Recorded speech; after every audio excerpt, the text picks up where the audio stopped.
Alhamdulillah Alhamdulillahi Rabbil Alamin Wal aqibatu lil muttaqin Wala udwana illa ala zalimin Ashhadu an la ilaha illallah wahdahu la syarika lah Wa ashhadu anna Muhammadan abduhu wa rasuluh La nabiyya ba'dah Qala Allah subhanahu wa ta'ala Ya ayyuhalladzina amanu attaqullah Wa qulu qawlan sadida Yuslih lakum a'malakum wa yaghfir lakum dhunubakum Wa man yuti'illaha wa rasulahu faqad faza fawzan azima Allahumma arhamna bil Qur'an وقال النبي صلى الله عليه وسلم فإن أصدق الحديث كتاب الله وخير الهدي هدي محمد صلى الله عليه وسلم وشر الأمور محدثاتها وكل محدثة بدعة وكل بدعة ضلالة وكل ضلالة في النار أما بعد Ibarat Allah yang kami muliakan, ketika Allah subhanahu wa ta'ala berfirman Kullu nafsin dha'iqatul maut Setiap yang bernyawa mesti akan merasakan kematiannya. Maka tidak ada seorang pun makhluk di muka bumi ini kecuali dijamin oleh Allah subhanahu wa ta'ala Kullu man 'alaiha fan wa yabqa wajhu rabbika dzul jalali wal ikram Seluruh yang hidup di muka bumi ini pasti akan dibinasakan oleh Allah. Yang tetap langgeng abadi tidak akan pernah binasa wal awwal wal akhir wal zahir wal batin hanyalah Allah subhanahu wa ta'ala. Setiap orang akan mengalami sakaratul maut. Ma'asyiral muslimin yang kami muliakan, Bunda Aisyah semoga Allah ridha kepadanya di dalam hadis sahih Bukhari dan sahih Imam Muslim bercerita tentang sakratul mautnya Rasulullah. Keluar keringat dingin dari dahi yang mulia Rasulullah. Pingsan beliau beberapa kali. Kepalanya diletakkan di atas paha Bunda Aisyah. Dikompres wajahnya dengan air hangat. Dikompres wajahnya dengan air sejuk sehingga Rasulullah terbangun lalu pingsan lagi. Rasulullah mendoakan, Ya Allah, ringankan sakaratul mautku, ringankan sakaratul mautku. Allahumma hawwin alayya sakaratul maut. Ya Allah, ringankanlah sakaratul mautku. Rasul saja mengalami sakitnya sakaratul maut. Bagaimana dengan selain Rasul, yaitu kita-kita? Sakaratul maut disebut dengan sakarat orang dalam keadaan seperti mabuk kondisinya, padahal dia tidaklah mabuk. Wa taran nasa sukara wa ma hum bisukara. Engkau lihat manusia seperti mabuk, padahal mereka tidaklah mabuk.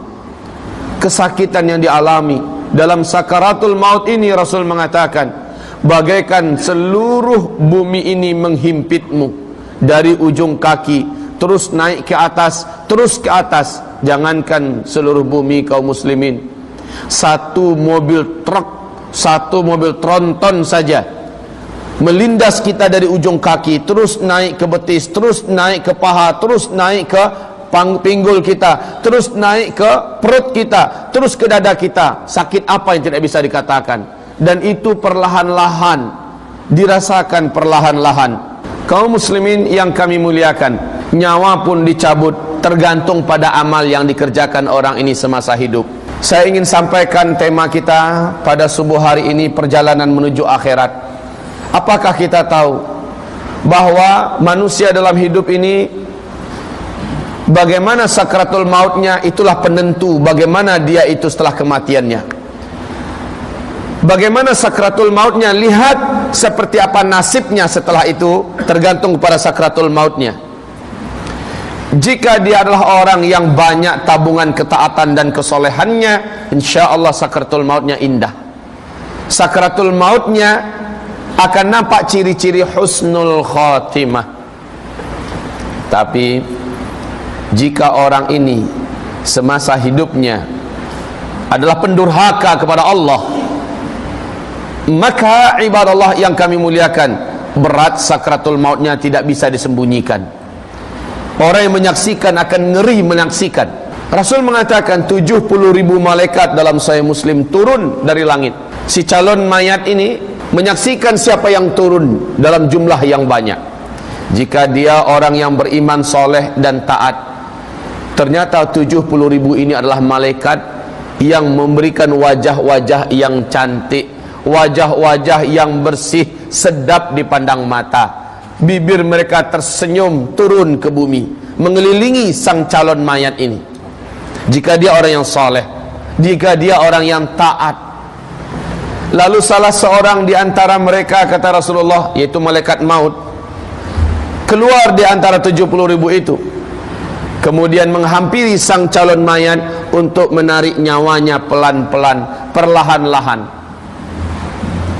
Diusap-usap kedua pipinya, dikatakan kepadanya, ya ayyatuhan nafsul mutmainnah, irji'i irji'i irji'i, wahai jiwa yang tentram, kembalilah, kembalilah, kembalilah ila rabbiki, kepada sang penciptamu, kembalilah, kembalilah wahai jiwa yang tentram.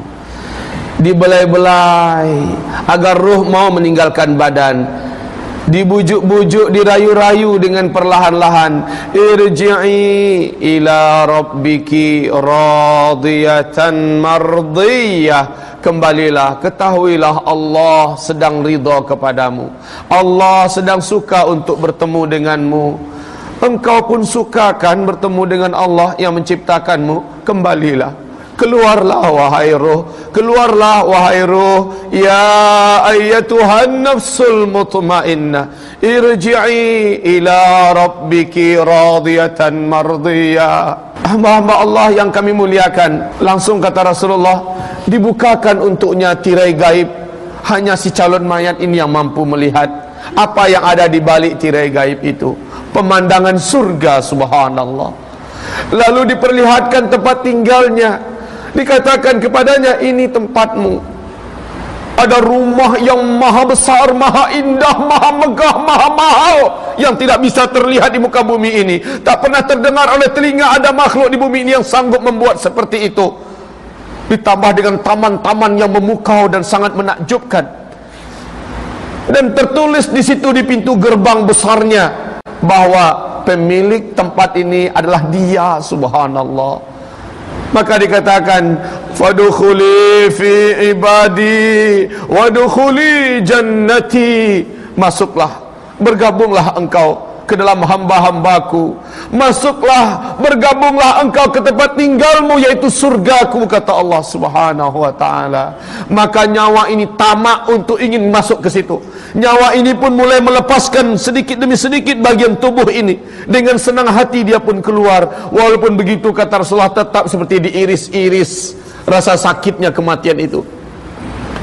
Tapi ada rasa senang yang memotivasi, yang memberikan semangat untuk segera keluar dari badan.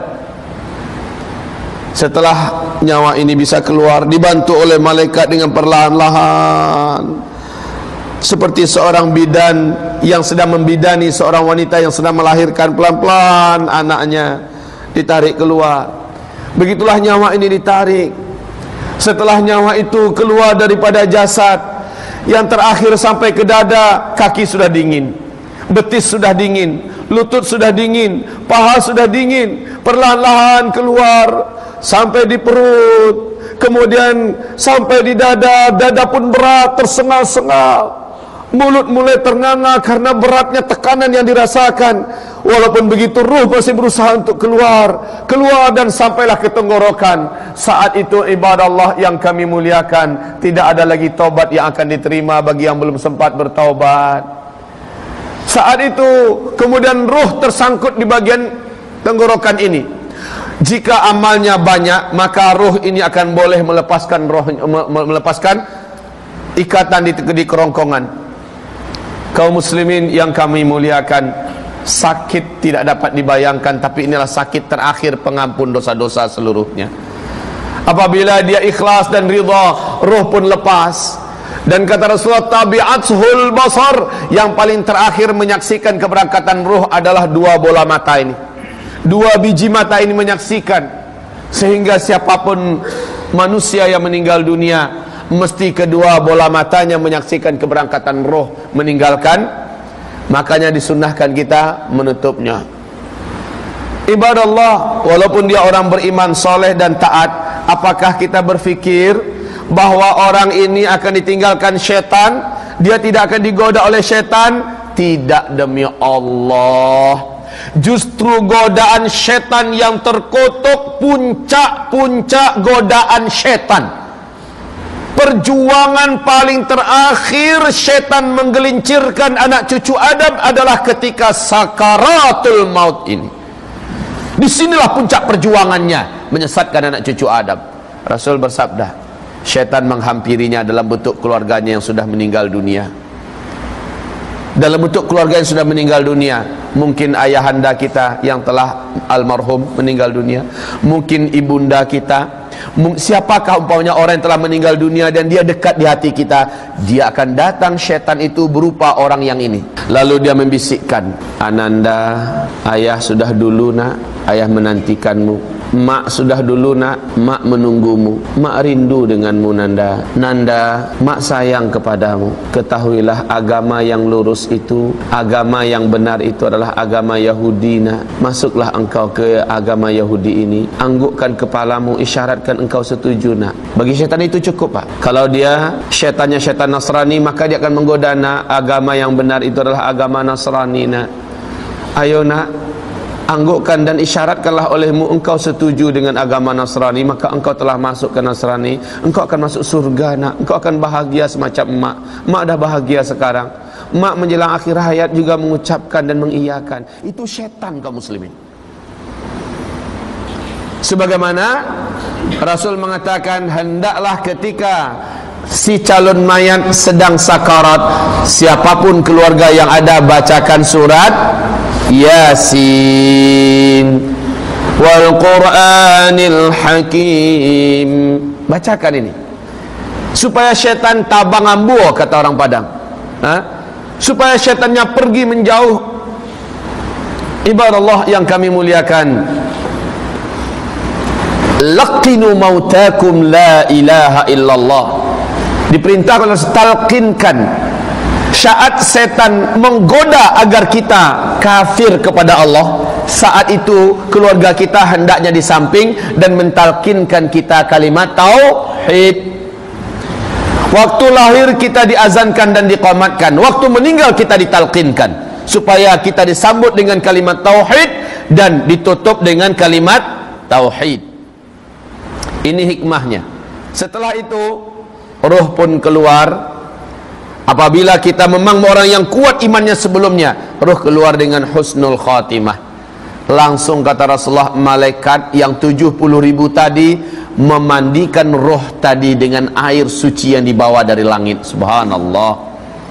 Setelah dimandikan dengan sigap dan cepat, ruh tadi dibungkus dengan kain yang dibawa dari surga dan disolatkan oleh 70.000 malaikat yang tadi datang bersama dengan malaikat maut. Disolatkan, ruh tadi disolatkan. Subhanallah. Hanya kita yang tidak boleh menyaksikan dengan kasat mata ini. Setelah ruh disolatkan dan didoakan, 70.000 malaikat ini membawa ruh yang suci tadi ke langit. Ruh orang beriman ini dibawa semerbak mewangi ke timur dan ke barat bau ruh yang suci ini. Sampai di langit dunia, kata Rasulullah, gerbang raksasa, gerbang gaib yang ditunggu oleh malaikat penunggu langit dunia bertanya-tanya, wahai rombongan para malaikat, siapa yang kalian bawa ini? Begini harum dan sangat mulia baunya. Maka malaikat-malaikat tadi menjawab, tahukah kalian yang kami bawa ini adalah fulan, lelaki yang beriman, wanita yang beriman, dia dari keluarga anu, dari negeri Sarawak, dia orangnya soleh, dia orangnya taat, kuat ibadah, rajin ini dan sebagainya, baik pada orang tuanya, santun pada tetangganya, dan memuliakan serta mengasihi anak-anaknya, suka berderma dan cinta kepada agama, memperjuangkan agamanya, dan seterusnya dan seterusnya. Maka apa kata para malaikat yang menjaga gerbang langit? Kalau begitu dia boleh masuk, maka dibukakan. Tapi tolong izinkan kami pun ingin menyolatkannya. Seluruh malaikat penduduk langit dunia membuat soft langsung menyolatkan roh orang beriman yang soleh ini. Masya Allah. Sudahlah 70.000 malaikat tadi menyolatkan di bumi, sekarang dibawa ke langit, malaikat penjaga lapis langit dunia pun ikut menyolatkan seluruhnya. Allah, Allah, beruntunglah orang beriman ini, rohnya disolatkan lagi. Roh ini kembali dibawa beriring-iringan menuju lapisan langit yang kedua, kata Rasulullah dalam Sahih Muslim. Sampai di lapisan langit kedua terjadi dialog dengan malaikat penjaga gerbang langit kedua seperti di langit pertama. Kemudian para malaikat lapis langit kedua pun minta izin agar mereka diizinkan menyolatkan roh ini. Allah, disolatkan lagi. Sampai lapis langit yang ketujuh, seperti itu seluruh kisahnya. Setelah itu Allah berfirman kepada seluruh para malaikat yang 70.000 itu, aku telah mengakui hambaku ini dan telah kuterima. Sekarang kembalikan dia dulu ke jasadnya di liang lahatnya. Satukan dia dengan jasadnya di liang lahatnya. Kemudian 70.000 malaikat ini turun kembali membawa roh yang telah disolatkan di 7 lapis langit. Roh ini dibawa beriring-iringan dengan jenazah yang sedang dibawa ke pemakaman. Di sini salah satu rahasia kenapa Rasul mengatakan segerakan menyelenggarakan jenazah, segerakan, supaya nanti ketika jenazah dibawa, malaikat juga sedang turun membawa rohnya kembali. Jika tidak, lama lagi nunggu anak dari Kuala Lumpur datang, nunggu dari Jakarta, nunggu dari Amerika, sehingga ditunda dulu sehari, ditunda dulu semalam. Ini zalim kaum muslimin, zalim. Ya, Rasulullah mendidik dah. Dan para sahabat sudah faham dengan pendidikan Rasulullah ini. Meninggal malam selenggarakan, malam juga dikuburkan. Sehingga di waktu pagi Rasul merasa kehilangan dengan salah seorang sahabat. Mana si fulan? Kok enggak nampak? Apa kata para sahabat? Ya Rasul, malam tadi selepas kita sholat isya, agak larut sedikit malam, si fulan ini meninggal ya Rasulullah. Terus lalu kami mandikan, kami kapani, kami sholatkan dengan jumlah jemaah yang ada, dan kami kuburkan langsung malam tadi. Kenapa kalian tak kasih tahu saya? Kata Rasul, saya pun ingin menyelenggarakannya bersama. Ya Rasul, kami anggap dia sahabat yang tidak begitu penting, tidak begitu terkenal, mungkin hanya akan mengganggu engkau ya Rasulullah. Tidak, kata Rasul, tunjukkan saya di mana kuburannya. Setelah ditunjukkan itu kuburannya ya Rasulullah, Rasul pun datang ke sana dan menyolatkannya di situ. Ini hadisnya Sahih Bukhari. Dan menyolatkannya setelah dia dikuburkan. Rasulullah memang menganjurkan demikian. Jadi tak ada tunggu-tunggu itu kaum muslimin. Tunggu dulu anaknya, tunggu dulu tiketnya belum dapat lagi, besok mungkin. Masya Allah nih, ibarat Allah ini zalim kepada roh yang sudah dibawa oleh malaikat tadi. Terkotang-katung. Ibarat Allah yang kami muliakan, saat jasad dimasukkan ke liang lahatnya, kemudian papan pun ditutup, papan liang lahat. Dan mohon dibedakan, kita bukan Yahudi, kita bukan Nasrani. Liang lahat umat Islam itu, kata Rasulullah dalam Sahih Fikih Sunnah, bukan dan jangan pernah sama dengan liang kubur orang Yahudi, orang Nasrani.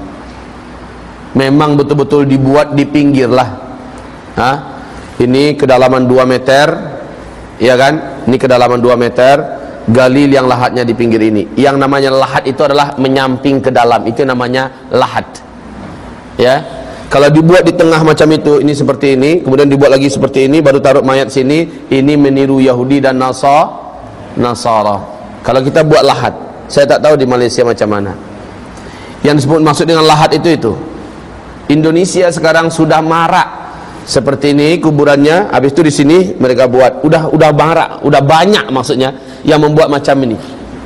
Dan ini bukan cara Islam. Yang cara Islam itu masukkan ke samping, baru nanti disusun dengan papan menutupnya, baru ditimbun dengan tanah.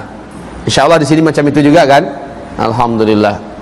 Kaum muslimin khaliful yahud wan nasara fi kulli syai', kata Rasulullah. Selisilah oleh kamu, mesti berbeda kamu dengan orang Yahudi dan orang Nasrani dalam segala hal, termasuk membuat lahat.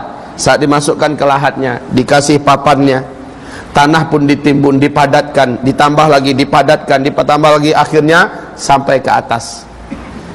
Kaum muslimin, setelah selesai di atas, bedakan sedikit, beri unggunan agak sedikit, kasih tanda bahwa di sini bagian kepala, dikasih tanda dengan batu nisankah atau dengan kayukah atau apa, bahwa ini adalah kuburan. Setelah itu tidak di sana didoakan. Rasul menganjurkan, doakan setelah kamu meninggalkan 7 langkah terakhir.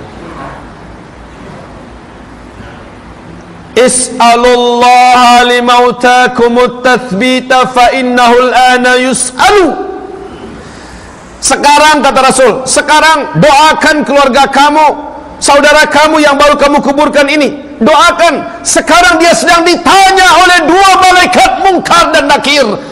Doakan kepada Allah agar Allah kuatkan lidahnya, agar Allah kuatkan hatinya. Kenapa begitu?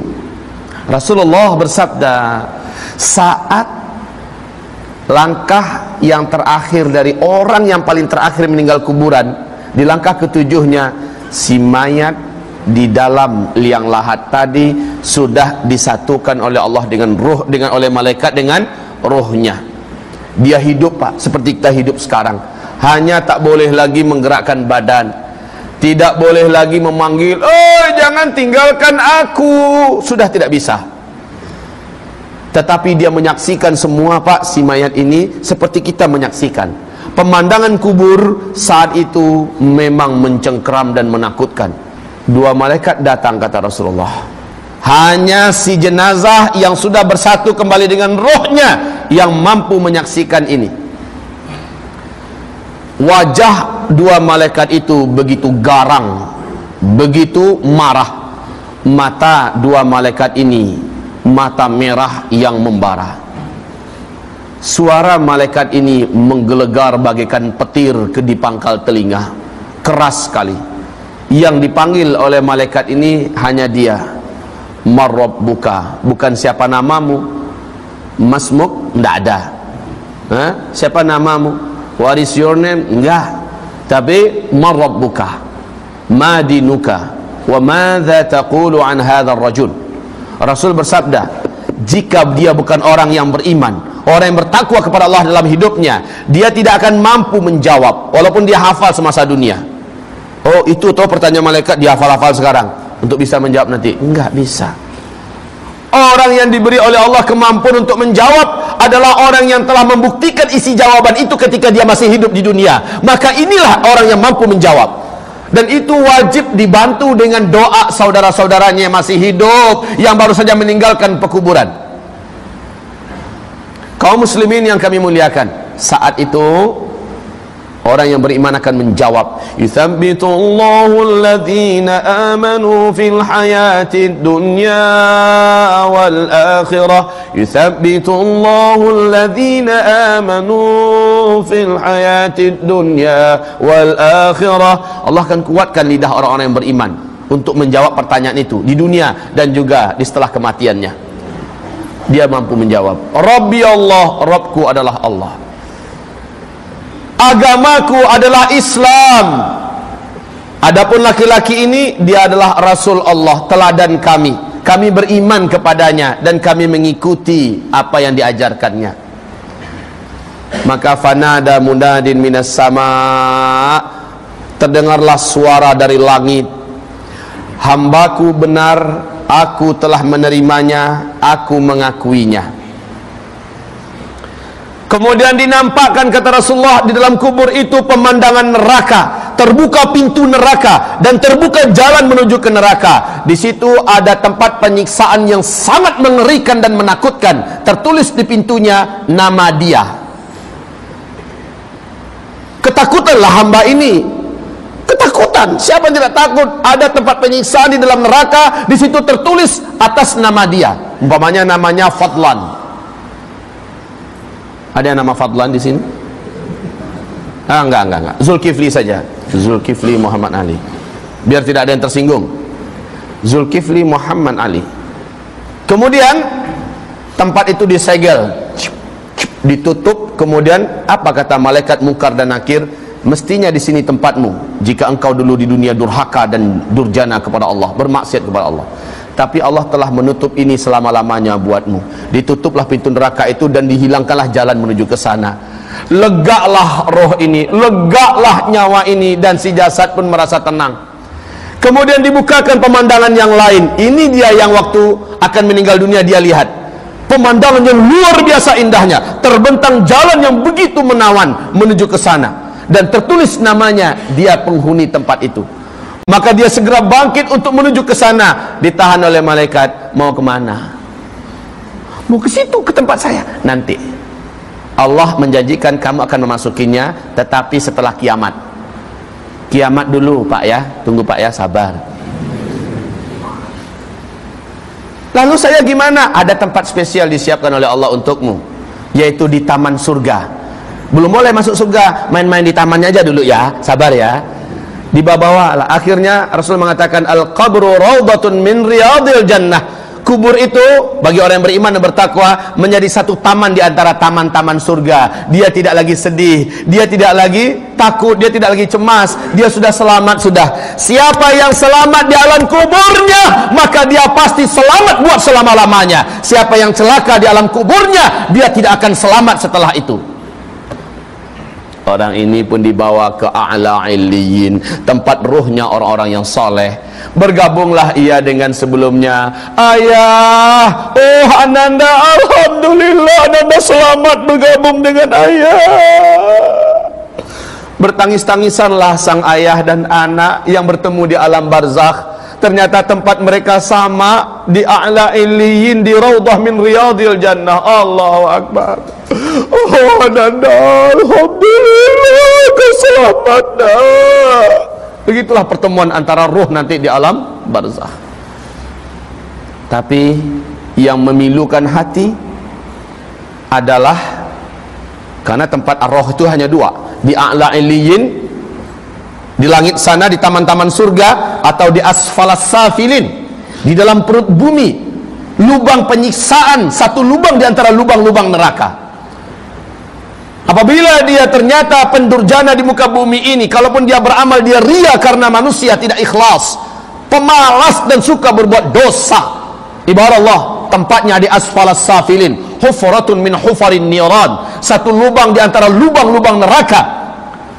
Sampai dia ke sana, meninggal tetangga. Ini umpamanya dengan ini Bapak Ahmad, ini Pak Fadlan, bertetangga mereka di dunia. Beliau sudah meninggal dunia dan beliau menyusul, setahun kemudian menyusul.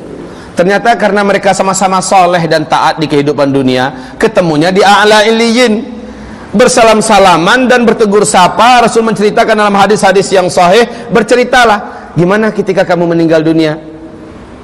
Anak-anak saya ketemu oleh kamu. Ya iyalah ketemu. Gimana? Wah, anakmu soleh, taat, beriman, segala macamnya. Alhamdulillah, kata beliau, alhamdulillah ya Rabb. Ya Rabb, terima kasih engkau telah memberi kepada anak hamba keistiqomahan. Istri saya bagaimana? Nah ini, istri kamu udah nikah dengan orang lain. Oh enggak apa-apa, soleh kan suaminya? Iya, alhamdulillah. Karena nggak ada lagi kesedihan Pak. Orang yang sudah masuk alam barzah nggak ada lagi kesedihan. Hah? Oh istrimu sekarang masih menjanda, cuma ada sih yang lagi dekat-dekat sama dia gitu kan pamannya.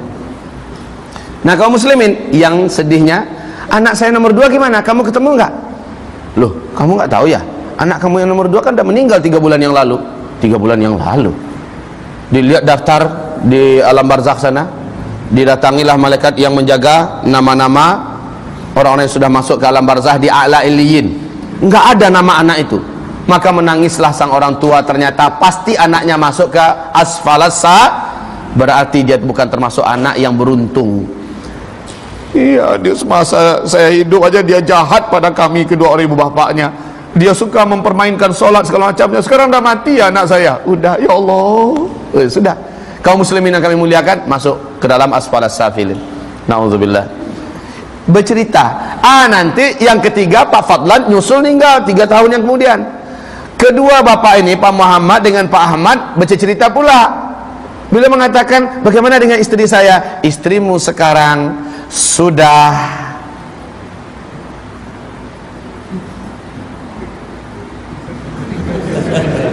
ya sudah, silakan tafsirkan sendiri. Begitulah Pak, intinya para arwah itu saling bertemu nanti di alam barzakh. Jika memang mereka orang yang soleh dan bertakwa, mereka saling bercerita, bernostalgia tentang hidup. Untung ya kita dulu mendengar pengajian Kiai Zulkifli.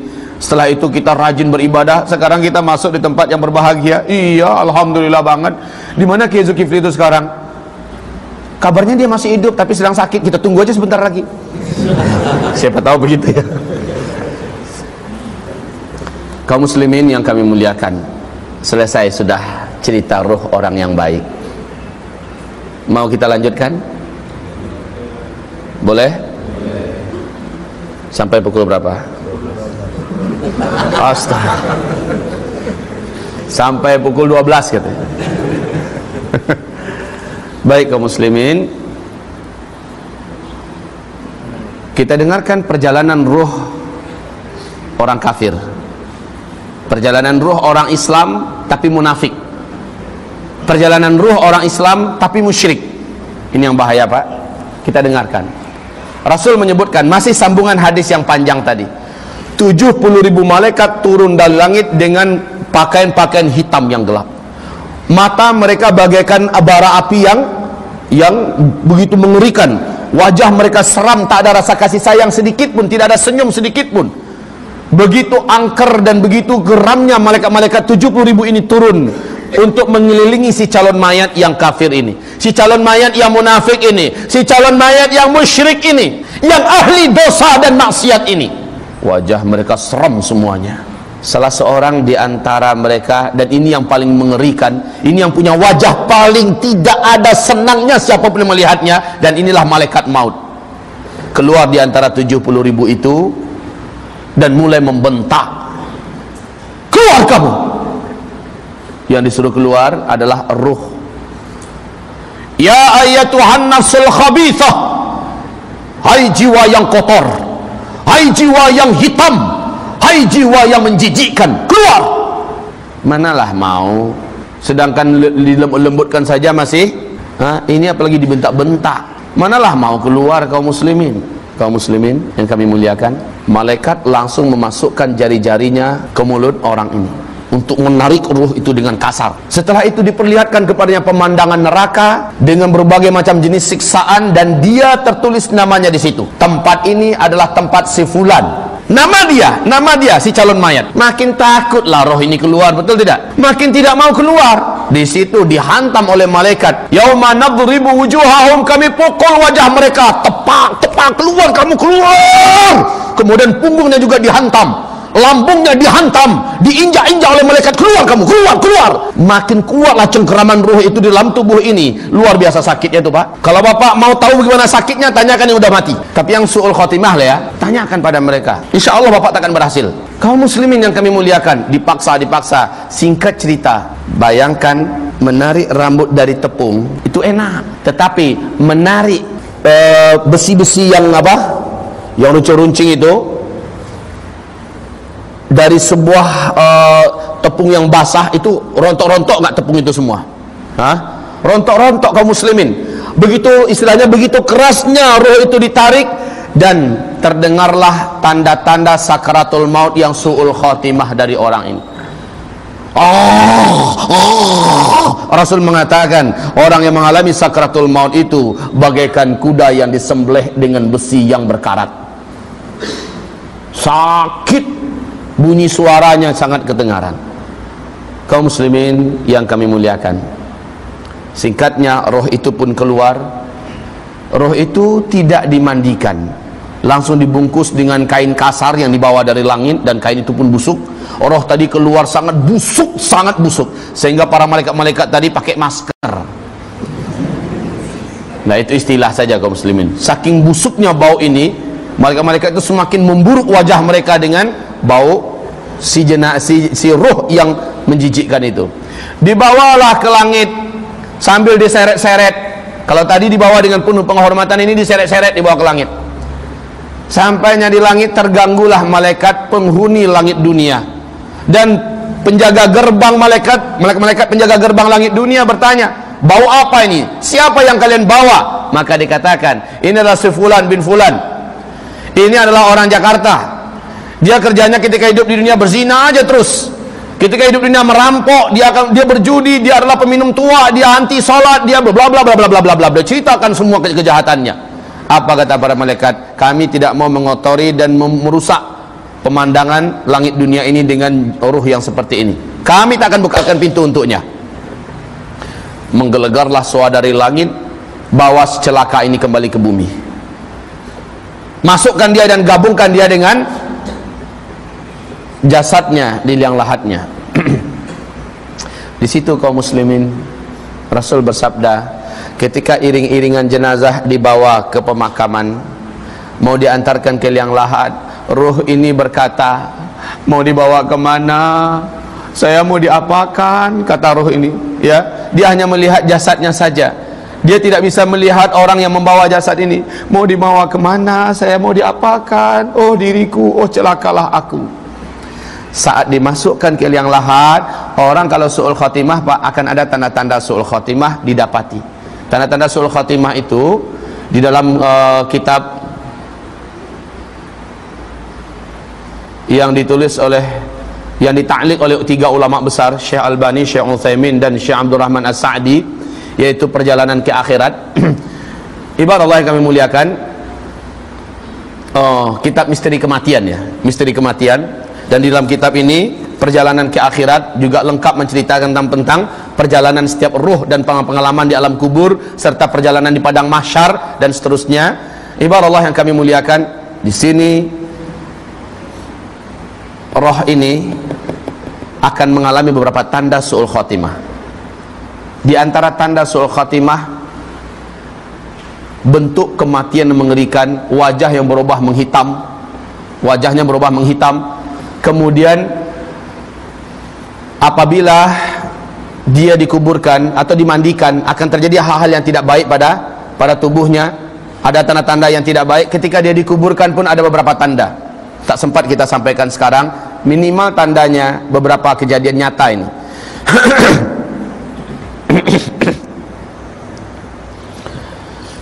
Seorang pemuka agama di Kabupaten 50 Kota di Sumatera Barat. Dia pemuka agama, Pak, tokoh, dan bahkan dikatakan sebagai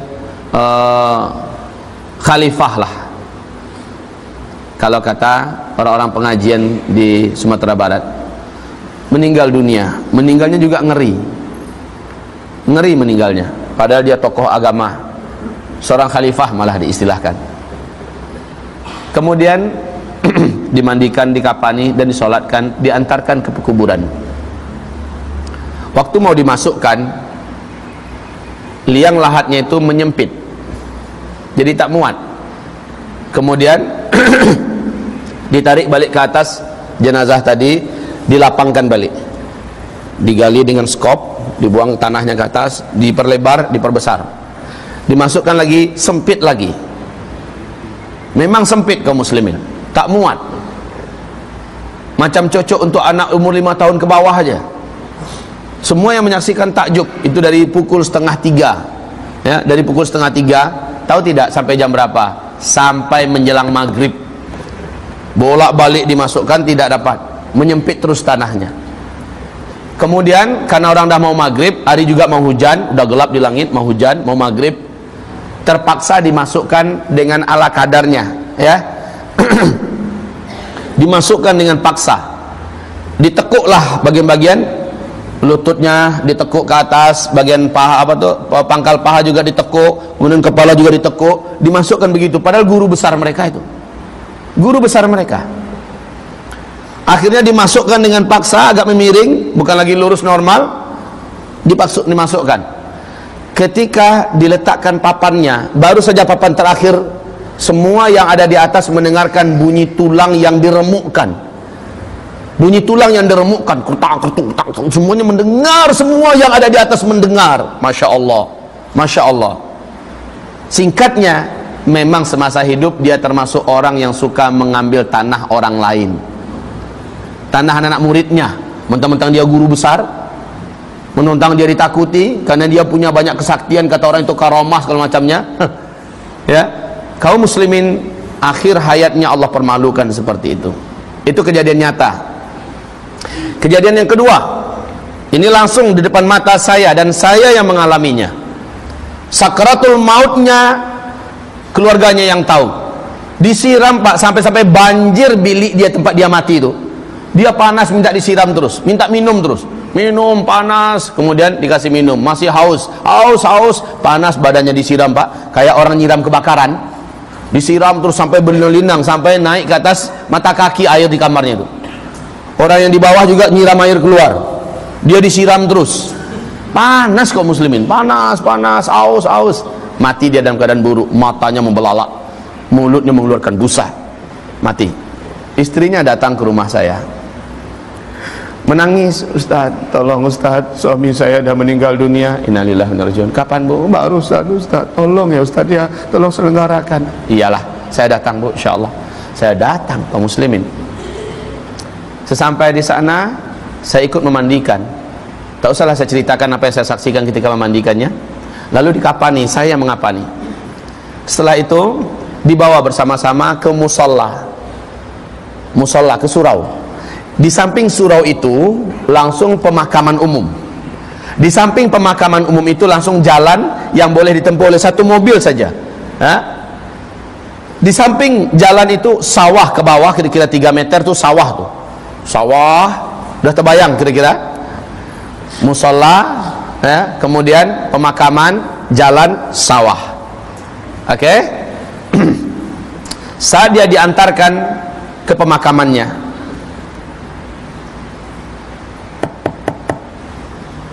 sudah siap dibawa ke bawah jenazahnya untuk dimasukkan ke liang lahatnya. Udah mau masuk begitu, tiba-tiba di kaki kami semua orang-orang menjerit, awas, ular, kata orang. Ada seekor ular besar hitam, panjangnya mungkin 2 meteran, panjang kaum muslimin, besar ularnya. Ular itu berjalan di sela-sela kaki orang. Biasanya ular kalau melihat orang lari, jangankan orangnya banyak, satu aja ularnya yang lari, betul tidak? Yang ini malah ularnya main di sela-sela kaki orang. Kemana perginya? Menuju ke lubang kuburan. Setelah dia sampai di lubang kuburan, maka dia langsung menjatuhkan diri ke dalam. Lah yang membawa mayat, yang menampung mayat tadi, tahu enggak apa yang dilakukan oleh mereka? Takut. Ya takutlah. Masa ular masuk ketawa mereka? Enggak ada itu. Takut semuanya.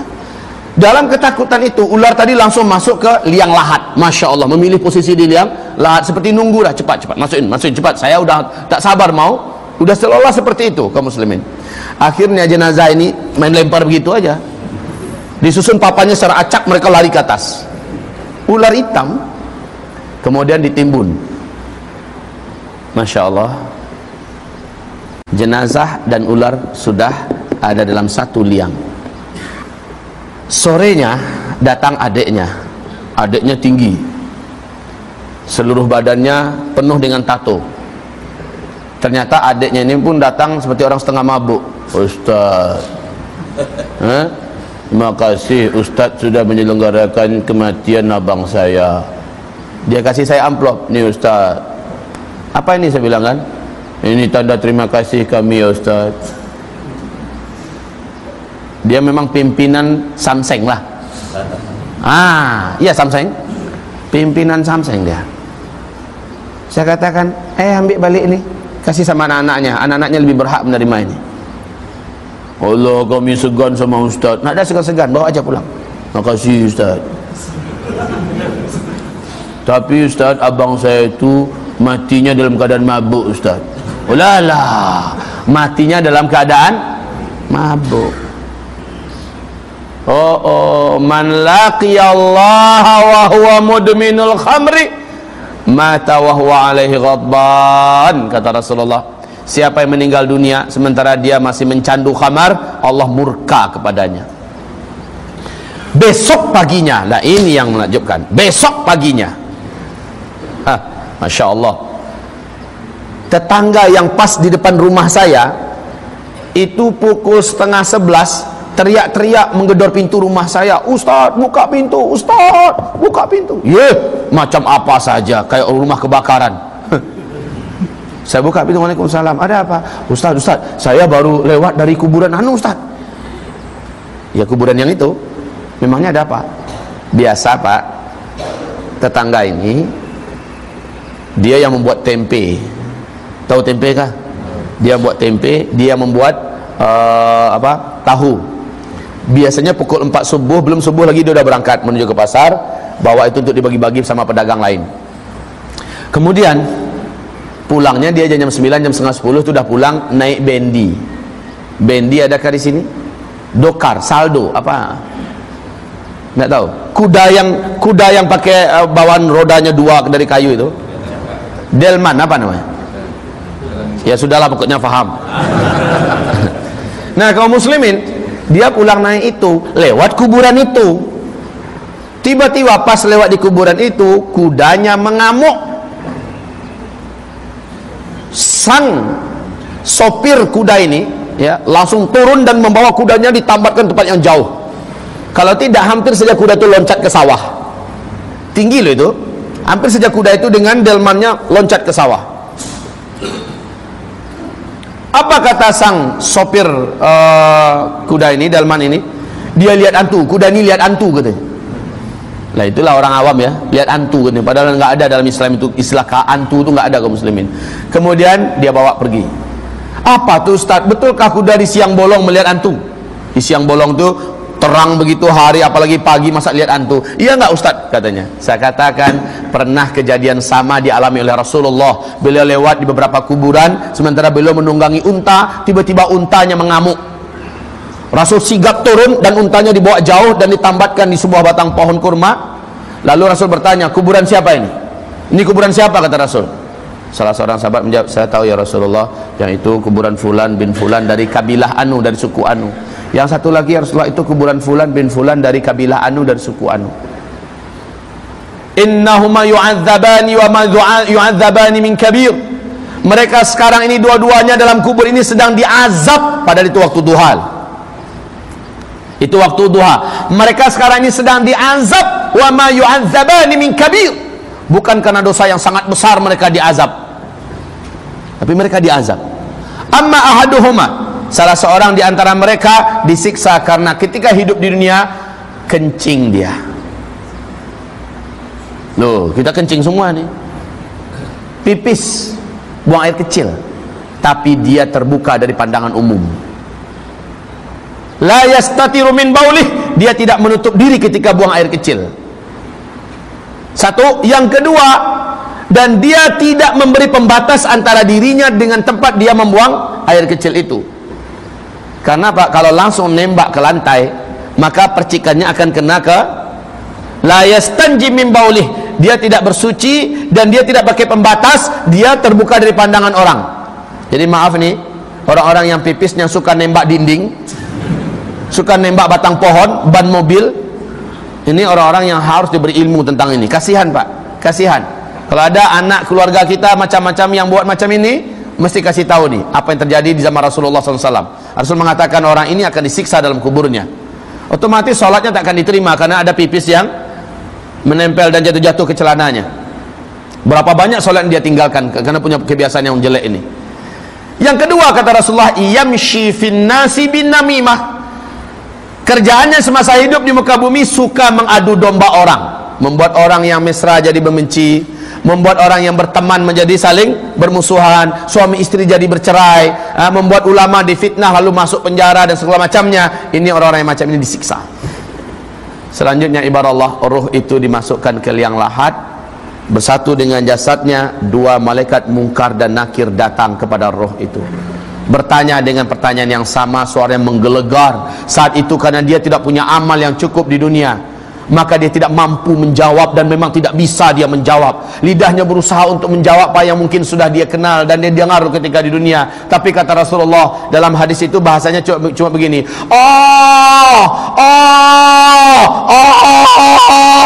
Dia ingin menjawab tapi tidak bisa keluar bahasanya. Ditanya, "Man rabbuka?" Siapa Rabbmu? "Ma dinuka?" Apa agamamu? "Wa madza taqulu an hadzal rajul?" Apa yang kau katakan tentang laki-laki ini, yaitu tentang Rasulullah? Dia mau menjawab tapi tidak bisa menjawab, tidak bisa menjawab. Kalau orang munafik, hanya pertanyaan terakhir yang bisa dia jawab, itu pun jawabannya sesuai dengan keadaan hidupnya di dunia. Kata orang, dia Rasulullah, saya juga mengatakan begitu. Cuma begitu kemampuan orang munafik, bisa menjawab. Lalu dipukullah dia dengan satu kali hantam masuk ke dalam perut bumi. Retak dan pecahlah bagian sininya, bagian kepala dan segala macamnya. Kemudian dia ditarik kembali keluar. Di situ dia langsung dinampakkan pemandangan surga kepadanya. Dalam keadaan sakit dia melihat pemandangan surga. Ada namanya di situ. Dia ingin loncat untuk lari ke sana. Ditahan dia. Mau kemana? Mau ke situ tempat saya. Seharusnya memang di sini tempatmu yang Allah janjikan. Tapi engkau telah meninggalkannya ketika engkau hidup di dunia. Engkau bermaksiat kepada Allah. Disegellah tempat itu dan ditutup. Engkau tidak akan menempatinya selama-lamanya. Lalu dinampakkan pemandangan neraka dan ada tempat penyiksaannya di situ. Kemudian dikatakan, ini tempatmu. Ini yang akan engkau tempati selama-lamanya, wahai durjana. Maka menjeritlah sang hamba celaka ini dalam kuburnya, Allahumma ajjilis sa'ah, ya Allah, lambatkanlah kiamat, lambatkanlah kiamat, lambatkanlah terjadinya kiamat. Kenapa? Karena dia tahu setelah kiamat dia harus menempati tempat yang sudah disediakan itu. Mengerikan kaum muslimin. Lalu dia dimasukkan ke asfalas safilin, disiksa sampai hari kiamat. Model-model siksaan pun berbeza-beza, berbeda-beda kaum muslimin. Ingin kita sampaikan tapi waktu yang tidak mengizinkan. Wabillahi taufiq wal hidayah. Subhanakallahumma wa bihamdika asyhadu an la ilaha illa anta astaghfiruka wa atubu ilaik. Wassalamu alaikum warahmatullahi wabarakatuh. Wa madhiya'u wa mal qamaru bijamaliha تتحدثون ولا